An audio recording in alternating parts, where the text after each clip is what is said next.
There's my Kamado Saturday pork butt cook.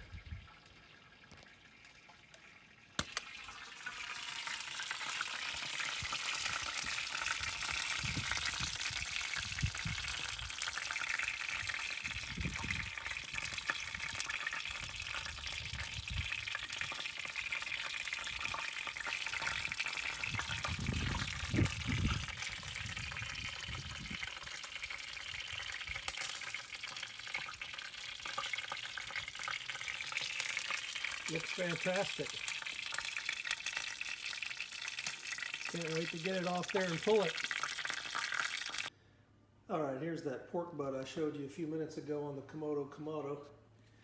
I let it cook up to a temp of 195 degrees before I pulled it. That's a 10-pound bone-in pork shoulder.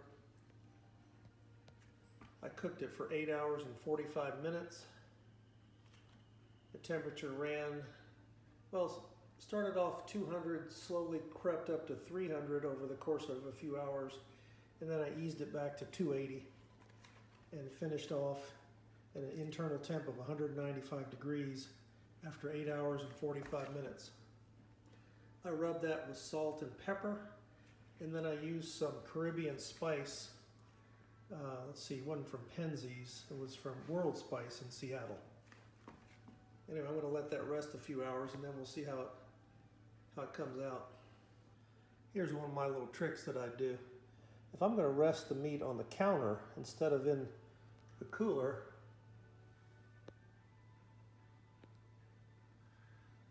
I'll put a couple of these insulating pads down.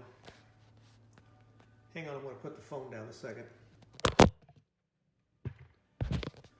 Okay, so now I've got my meat up off that cold counter by virtue of those little pads under there. I don't suppose you can see them, but you know they're there. And then I'll either foil that or maybe put some butcher paper on it. And then I don't just foil it or put paper on it. If I'm going to rest it on the counter, after I cover it with foil or paper, then I drape several towels over top of it. And I let it rest for quite a long time. And it comes out really, really good that way. So there I've tented some foil over that pork roast. And then I'll put a towel on top of that. That thing will keep cooking and keep tenderizing. I can let it sit there for a long time and it'll stay food safe. And the longer you let it rest, the better it comes out.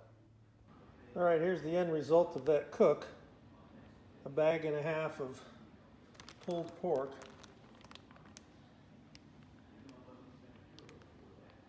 I didn't show you my technique.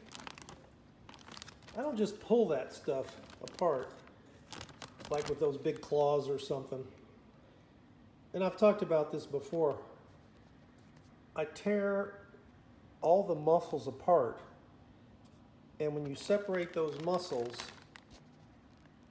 you can clean off all the intramuscular septum, the fat and connective tissue that's between every two adjacent muscles. And you can scrape all the fat, all the connective tissue out of there, so you wind up with nothing but pure meat. And I've kind of sort of chop it, shred it, pull it all at the same time. I kind of cut it and pull it and tear it all to pieces, and there's my nice bag of meat from today's cook that I showed you earlier. And I reserved a few little barky bits for the wife and myself to snack on.